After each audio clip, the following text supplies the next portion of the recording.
Joining us now, Congressman Eugene Vindman. He's on the House Armed Services Committee, recently led a bipartisan group urging the Trump administration to restart those weapons shipments to Ukraine. Congressman, thanks so much for taking the time.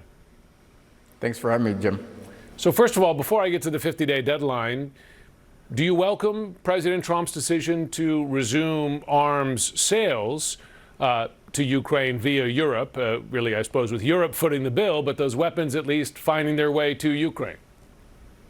The short answer is yes. It took 175 days for the president to figure this out. Apparently, his one-day promise to end the war is going to be 216, since we're adding another 50 days. But the fact that he's improving or increasing shipments via NATO to Ukraine is an absolute good. How about this 50-day deadline? That takes you to the end of the summer, and that's a lot of time, one, for Ukrainian cities to withstand Russian bombardment, but it also would, it seemed, allow Russia to complete its summer offensive. Well, look, Russia is not on track to make any significant gains during this offensive. It's a slow plodding offensive. They're going to continue to rain missiles on Ukrainian cities, Ukrainian critical infrastructure, which will be somewhat blunted by the shipments that are in transit. Mm-hmm. But the long and short is there's no real good reason for a 50-day extension to impose tariffs, not sanctions. And like your previous commentator said, this gives the president an opportunity to back out. Mm-hmm.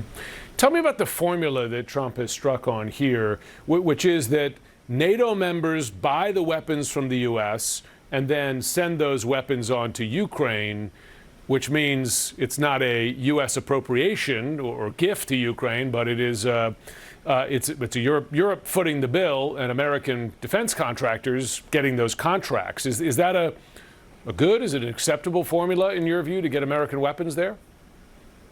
Well, look, it was never a gift to the Ukrainians. The whole reason we were supporting Ukraine is because it was in our own national security interest. And so the weapons that we sent to Ukraine were replaced by brand new weapons off the assembly line. This idea of having NATO purchase the weapons and then transfer it to Ukraine is I don't have any objection to it, but it was never out of a sense of charity that we provided them in the first place. I wonder, do U.S. weapons, beyond air defense missiles, which clearly are still crucial to defending Ukrainian cities, Ukrainian civilians from Russian airstrikes, do U.S. weapons matter as much to Ukraine as they used to, given that Ukraine has made such enormous advances in drone warfare and the majority of the casualties now on the front lines are from drones? Well, that's a great point, Jim, is that obviously the war has gone through a number of different phases, from mobile warfare with large exchanges of territory to trench warfare a year and a half ago to now drone warfare and really static front lines. So U.S. weapons don't matter nearly as much, certainly if we're talking about tanks and armored vehicles, but artillery does still count. The HIMARS, the multiple launch rocket systems still count, and certainly the defensive weapons. Probably the most important weapon systems that we can transfer are interceptors and missiles and repair parts for F-16s. Those are going to be the most useful because they can help blunt Russian attacks, mass drone attacks.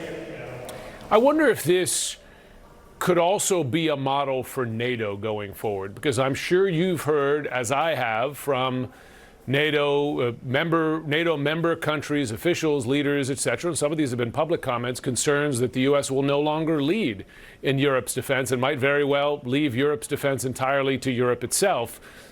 Do you see a hopeful sign, perhaps, for the NATO alliance in this arrangement here, that perhaps Donald Trump will find a way to continue to supply those weapons, but perhaps with Europe footing more of the bill?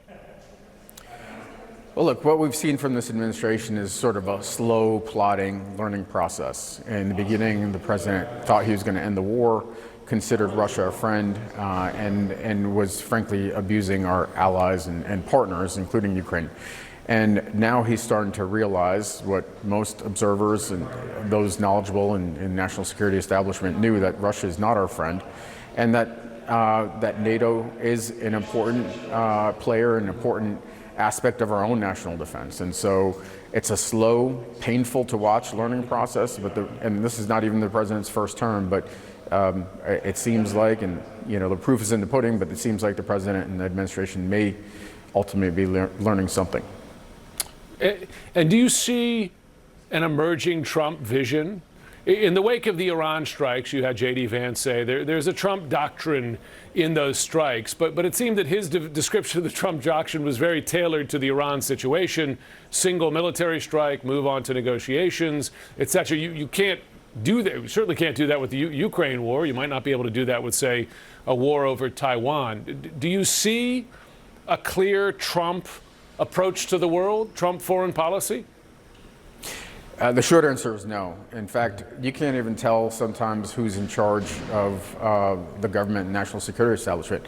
I mean, just last week we had Pete Hegseth pause weapons shipments. That's why we wrote a letter, a bipartisan letter, to have those restarted. They're restarting. The president apparently didn't know that that halt had occurred.